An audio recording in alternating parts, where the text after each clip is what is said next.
নমস্কাৰ, মই ৰুণাশ্ৰীয়ে আপোনালোক সকলোকে মোৰ অন্য এটি ভিডিঅ'লৈ স্বাগতম জনাইছোঁ। আজি বতৰটো দেখিছেনে বাৰু, ইমান ধুনীয়া কৰি আছে, ইমান ৰ'দো নাই, অকণমান বতাহ মাৰি আছে, ভাল লাগিছে। সেইবাবে ভাবিলোঁ আপোনালোককো দেখুৱাই দিওঁ অলপ চলপ। এতিয়া এয়া চাহৰ লগত খাবৰ বাবে চুজি বনোৱা হৈছে। ছোৱালীয়ে ক'লে যে মা মই চুজি খাম, সেইবাবে মই সকলোলৈকে চুজিয়ে বনাই দিলোঁ আৰু চাহৰ লগত খাবলৈ। আৰু এতিয়া এয়া পুৱাৰ সাজৰ বাবে ৰান্ধিছোঁ। একেবাৰে চিম্পুলকৈ হয়, কাৰণ আজি এফালে যাব লাগিব সেইবাবে মই একেবাৰে দাইল অকণমান বনালোঁ আৰু ইয়াত ঢেকীয়া আৰু আলু বুট ভাজিম, তেনেদৰেই মানে আৰু একেবাৰে চিম্পুলকৈ ৰান্ধিছোঁ। আৰু এয়া ভাত হৈ গ'ল ৰেডি। এতিয়া আমি এখন বাৰ্থডেলৈ গৈ আছোঁ, বাৰ্থডে খাবলৈ। কুলফিৰ উৎপাত দেখিছেনে বাৰু? তাই বাৰ্থডে বা কিবা সকামেই হওক বা কিবা বিয়াই হওক, সেইবোৰলৈ গৈ খুব ভাল পায়। দেখিছেনে কিমান ফূৰ্তি পাইছে তাই গৈ। ভাবিলোঁ আপোনালোককো অলপ দেখুৱাই দিওঁ। এতিয়া মই ইয়াত ঘৰ আহি আছোঁ, মাৰ ঘৰলৈ আহি আছোঁ কুলফিৰ উৎপাত চাব দেই। দেউতাকক কেনেকৈ ধৰি নিছে দেখিছেনে বাৰু? আৰু ঘৰ আহি পালোহি, তাৰ পাছৰখিনি আপোনালোকক দেখুৱাব নোৱাৰিলোঁ, তাৰ বাবে ক্ষমা কৰিব। এতিয়া ৰাতি সাজৰ বাবে যোগাৰ কৰিছে। দেউতাই মাংস আনিছে। কেৰাহীখন খুব গৰম হৈ যাওক, মই ইয়াত তেল দিম।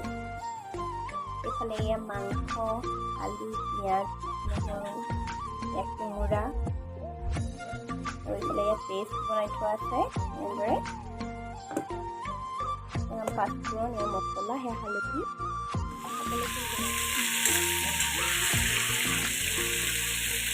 আৰু মই তেলটো ধুনীয়াকৈ গৰম হোৱাৰ পিছত মাংসখিনি ইয়াত দি দিলোঁ। কিন্তু মাংসত মই এতিয়ালৈকে একো দিয়া নাই, নিমখ হালধি মানে একোৱে দিয়া নাই। অলপ দেৰিকৈ দিম, চাই থাকক ভিডিঅ'টো। এতিয়া মাংসখিনি মই 2 মিনিটমান লৰোৱাৰ পিছত ইয়াত পিঁয়াজ নহৰু দি ভালদৰে ইয়াক অলপ ড্ৰাই ফ্ৰাই কৰি ল'ম।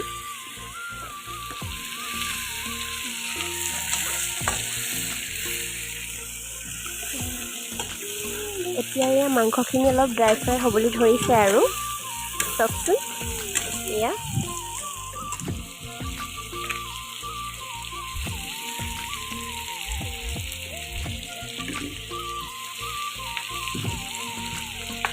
এতিয়া মই ইয়াত আলু, কোমোৰা আৰু নিমখ হালধি মছলা সকলোখিনি দি ইয়াক অলপ ভালদৰে ভাজি ল'ম ধুনীয়াকৈ।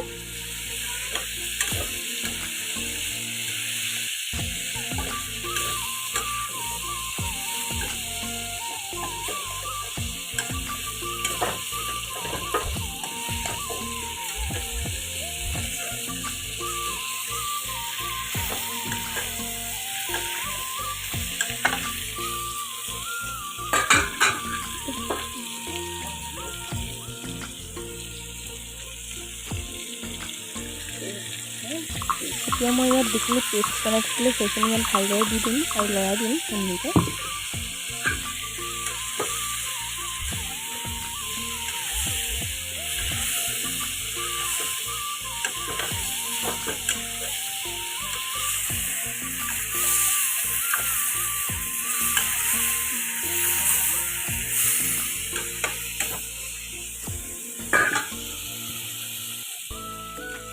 এতিয়া ইয়াত মই অকণমান মছলা দিম, যিহেতু কুলফিও খাব, সেইবাবে বেছি মছলা নিদিওঁ।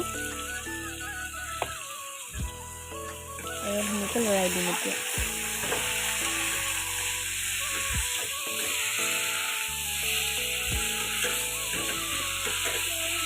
এতিয়া এয়া ভালদৰে লৰাই দিম ধুনীয়াকৈ আৰু সিজিবলৈ দিম। এতিয়া মই ইয়াত অলপমান পানী দিছোঁ, যিহেতু আলুখিনি মাংসখিনি ভালদৰে সিজা নাই। আপোনালোকে পানীটো নিজৰ হিচাপত দিব পাৰে, আমি বেছি মানুহ নহয়, মাত্ৰ 3টাৰ বাবে মই অলপ কম পানীয়ে দিছোঁ। আপোনালোকে সকলোৱে নিজৰ নিজৰ হিচাপত দি ল'ব পানীটো। এতিয়া এয়া মাংস ৰেডি হৈ গ'ল আমাৰ, তাৰ লগত খোৱাহে কথা আৰু এতিয়া দেউতাক মই ভাত খাবলৈ বাঢ়ি দিছোঁ। মাংসৰ কালাৰটো যে ইমান ধুনীয়া হৈছে। আৰু যদি আপোনালোকে মোৰ ভিডিঅ'বোৰ চাই ভাল পায়, প্লিজ লাইক, কমেণ্ট, শ্বেয়াৰ আৰু চেনেলটো ছাবস্ক্ৰাইব কৰি দিব। তেন্তে আজিলৈ বাই বাই।